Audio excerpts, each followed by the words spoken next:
got 7 o'clock. So for tonight, we're going to be continuing our discussion on how to go about ghost hunting, the best procedures that we want to follow, things we want to do. Excuse me. So we're going to start on the advanced part here. Now, we got to remember that these are controversial subject matter. A lot of people will disagree with what we're talking about here, and a lot of people don't believe in it. Some will. And so some people may get their feelings hurt, others may not. Some people will feel very strongly. But what we want to remember is to be tolerant of everybody. We want to be tolerant of all the people that are going to be in our meeting. And we're trying to share information. The main thing about ghost hunting is when you get ready to go, you need to be prepared. And what you want to do is you want to be sure and shower before coming to the event. The reason for showering is we're not using any deodorants that are unscented. We're not going to be wearing any perfumes or any aftershaves.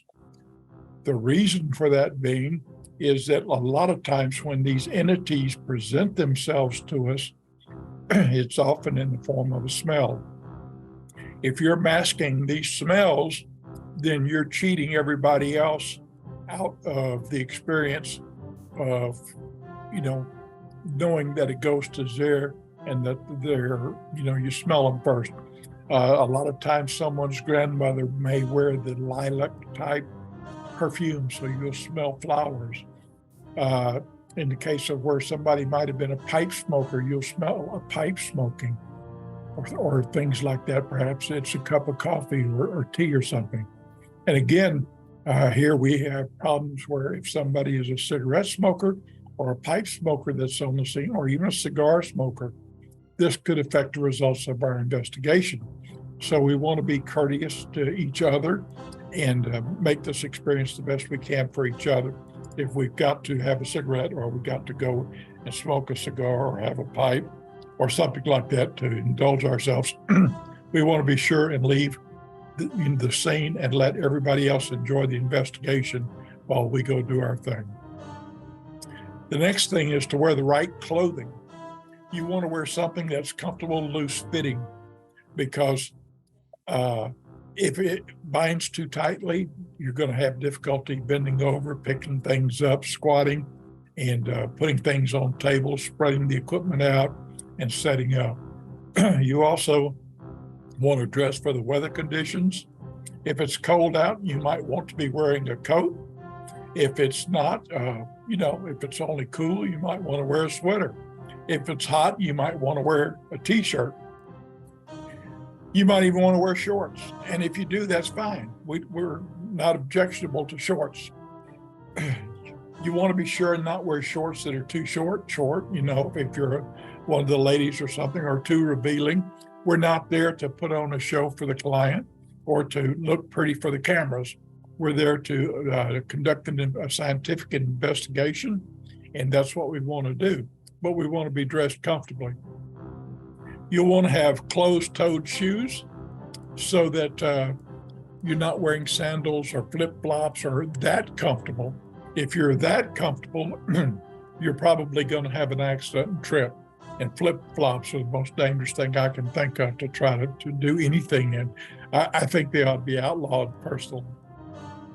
You want to avoid shirts that have inappropriate signage or comments on them. Remember, we're trying to look professional. We're trying to act professional, and how we conduct ourselves and how we look is going to have a lot of influence on the people that watch our videos, that see us in public, or, even our clients, how they talk about us. So for these reasons, we want to look and be professional at all times. In your gear, you want to be sure and bring a flashlight. It's best that you bring your own flashlight, because in the dark, if we're in the dark, you need to know how to use it, how to turn it on, and not get in trouble. It needs to come on when you need it to come on. You'll want to bring a clipboard to keep your notes on, and bring a pen. I can't provide pens for everybody or clipboards, but if you'll bring your own, that'll give you something to put your paper on so that you can fill out the information you're going to be filling out about the investigation. You want to bring only needed medications. There are medications that you might want to bring with you. In my case, I need to be carrying EpiPens. I usually carry that in my briefcase or it's in my car. If I have a problem and you see I have a problem, I hope that you remember that I have EpiPens somewhere so that you can inject me and perhaps save my life. Also, some persons that might have a heart condition might need to carry their nitroglycerin with them in case they have a heart attack. Now, I know of some people that have hidden their medications on them. And I know that as a fireman, he told me where his medications were so that when I was working with him, I could administer these medications to him. And I couldn't understand why he wanted to keep them hidden. He carried them in a matchbox in his pocket. And he says, if anybody sees it and they'll know what it is, then they should give it to me, if I'm having problems. And I'm thinking, you idiot, it ought to be in a pill bottle labeled nitroglycerin. So if you're having a problem and somebody's searching for medication, they'll give it to you, But anyway, that was not his philosophy. And of course, it was his life, so he could live it certainly as he wants to. Another big thing to bring with you is bug spray, because when we're out, we may be outdoors and stuff. And if the insects are out and are biting, you probably are going to want to have bug spray on to keep the bites down. I want to remind everybody too that we're only going to do 30 minutes tonight, by the way. When we get ready to go to the investigation, we're going to meet either somewhere close to the investigation or maybe just outside the investigation before we go in. At that time, we'll decide, now that we know who's going to attend and who's not. I mean, when we talk on the phone and we're getting ready to go and stuff, people are saying they're going to go and they're going to attend. But when you get there, sometimes they get there, sometimes they have car trouble, sometimes they don't make it. Once we get to the scene, we can assign people to the different teams and we can assign the jobs that we want them to perform. Again, the training modules that we're doing is to help teach each of you how to go about the training and how to carry out the assignment that we're giving you. So we're hoping that you're watching all these videos and trying to get this information down and rewatching them where you need to be able to take over anybody's job. When we enter the site, or just before, as we're starting to enter the site, we're going to do a prayer of protection. We're probably going to spend 10, 14 seconds doing a little prayer of protection. If you're not a religious person and you find prayer objectionable, we'd appreciate you just being quiet about it, because the people that are religious and that want to have a little prayer said, it's not going to hurt you one little bit to participate and listen, and it may protect you. Even if you don't believe, it may protect you. But for those that need it, we want to be tolerant of them and let them have this moment so that they can do their prayer of protection. Also, when we enter the site, it is very helpful to have a very positive attitude.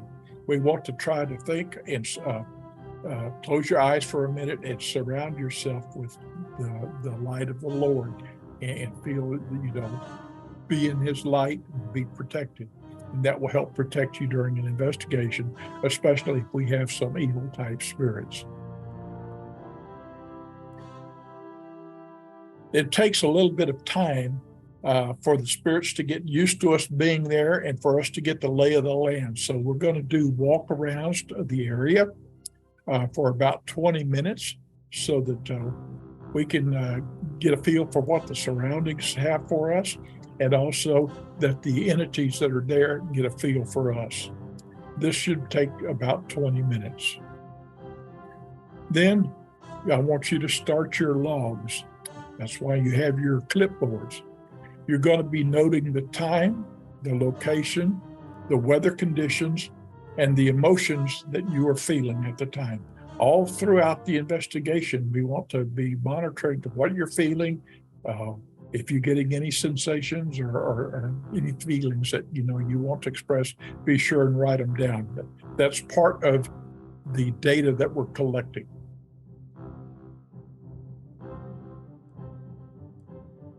Also, it's important, the reason we ask you to put the time, the date, the location in there is sometimes the papers get separated before we can scan them and put them in an electronic file. And when they get separated, you get a bunch of pieces of paper laying around. You don't know where to file them or which investigation it went to. And so the information goes to the wrong place. So this helps us put your name on it too, so that we know who you are, whose note it is, the date, the time, location. That way it'll get in the right file. You want to set up the stationary equipment then that we're going to be using. We want to draw up our floor plan, and we want to establish the baseline readings for the room. In the previous sessions, I showed you a little hand chart that was drawn of a floor plan. Now, it might be convenient. In that one, I did it very simply. I didn't have a lot of detail in it, but it may be that later you want to add more detail to it. You might want to, if you're having temperature fluctuations or something and you notice it, and an air conditioning duct is involved, you might note on the drawing where this air conditioning duct is, so that if during the investigation we have some other things happen there, we're all aware of what is happening, because, and the temperature changes that are caused by the air conditioning duct. We want to know where these things are. We want to start the investigation in teams of 3. I prefer teams of 3. We can get by with teams of 2 if we have to, but I prefer, like I said, teams of 3, as I indicated in previous videos. We want to rotate the positions so that everybody gets a chance to do an investigation, and they each get a chance to investigate each area in the facility, wherever we happen to be.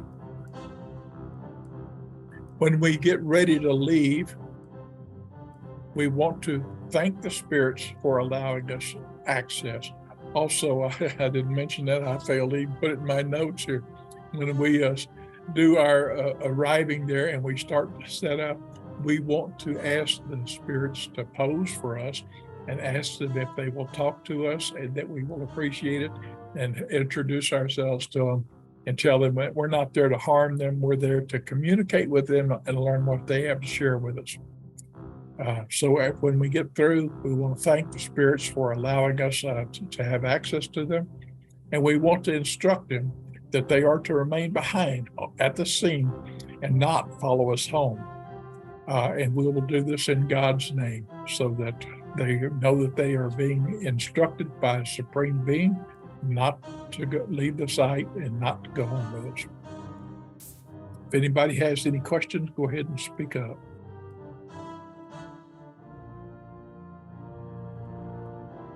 Okay, I have some additional steps here. We want to log everything, no matter how trivial or insignificant it may seem at the time. Later, when we're going through the investigative materials, we don't know what we're going to find that's going to be significant. So it will not count if you say, oh, I had a feeling and I knew something was there in that location. If you didn't document it on paper, it didn't happen. We don't add things to the investigation later. That's making stuff up. So put everything in your log as you go. That's the only way it will count. When we, if we have any witnesses to what's been going on at that location, we want to interview those witnesses. We'd like to do that on camera, and we'd like the interviewer to be the only one present when this happens. We would like the interviewer maybe to be the leader of the team, so he's the only one aware of what rooms have what activity, things like that, so that any ideas that you put on your paper, any feelings you get will be confirmed through the witnesses and stuff later when we're doing a review of all the investigative materials. Other members can walk around while we're doing this, while we're doing the interviews, noting all their feelings that they get when they're in the different rooms and stuff. You might also be doing some preliminary photographs, some base photographs, trying to get the spirits ready to appear for us. You might be trying to get familiar with them a little bit, telling them your name, asking them to appear and snapping some photographs before we get serious into it. During the entire investigation, we don't want to come to any conclusions. We don't want to give any conclusions, and we don't want to tell our clients false information. At the time we leave, we don't know what happened. Now, if we experience some events, we could talk about some of the events that we experienced while we were there. However, there is a lot of information we have to go through. We have to go through EVPs. Those you won't know till you go through the computer. Some of the photographs we may have reviewed while we were taking them, but we haven't seen them all. We haven't studied them. There may be things in there. So we don't want to give the client any impression of a conclusion that we might have gotten from the scene when it's really too early to form a conclusion.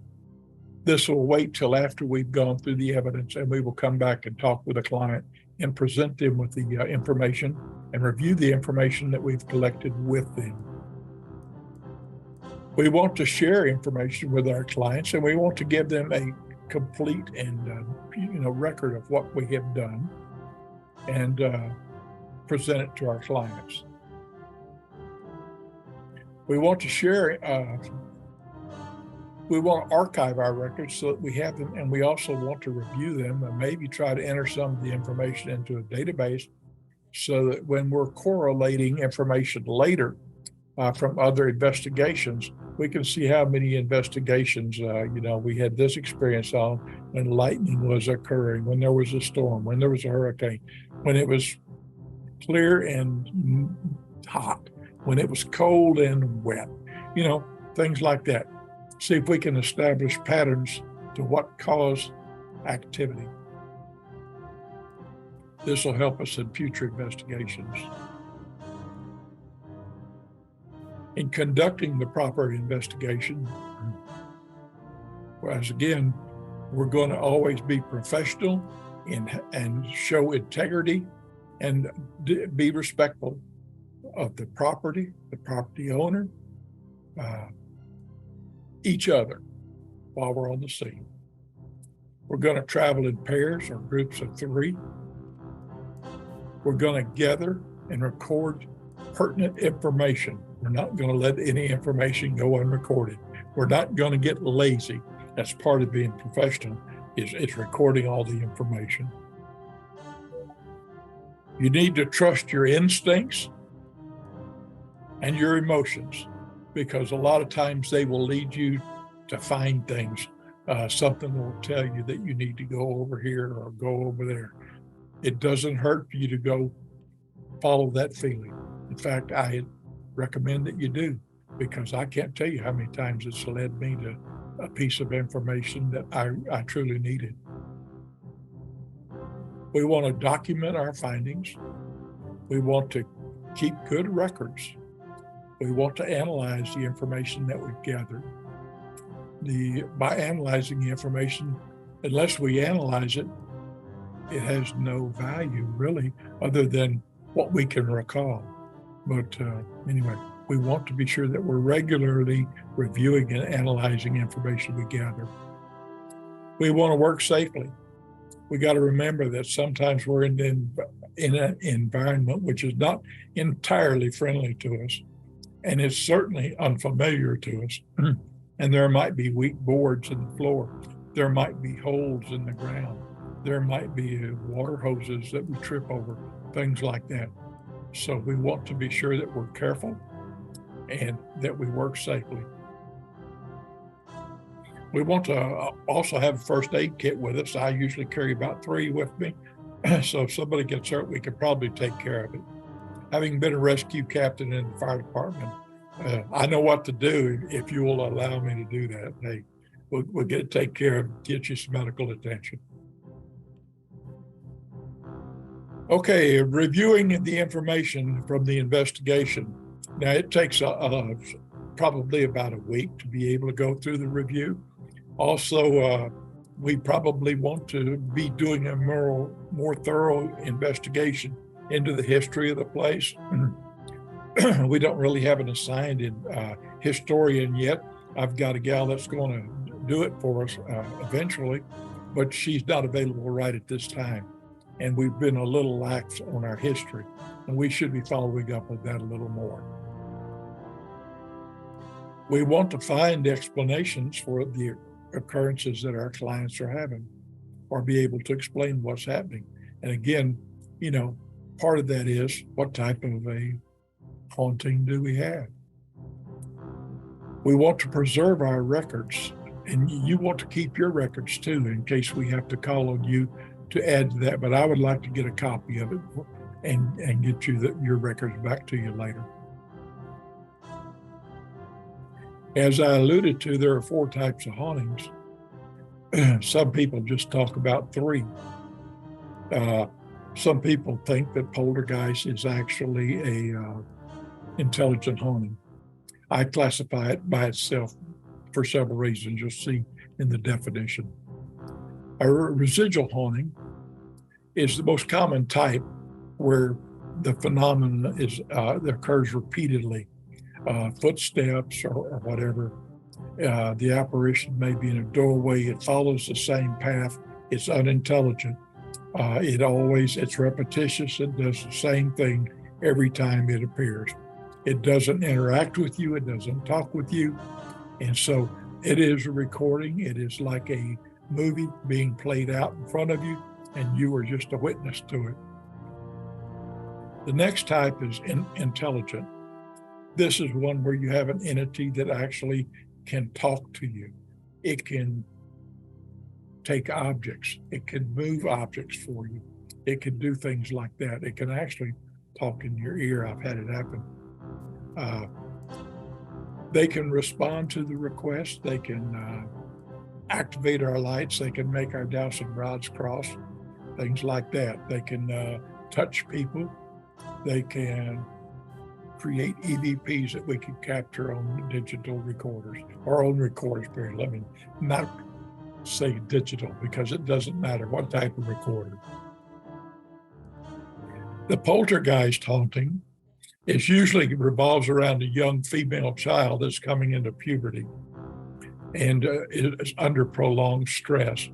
It does happen in the males sometimes when they have a hormone imbalance too, but generally it's generally caused by disturbance from a young person going through hormonal changes in their body and don't know how to deal with it. So if you have something that's acting like a poltergeist,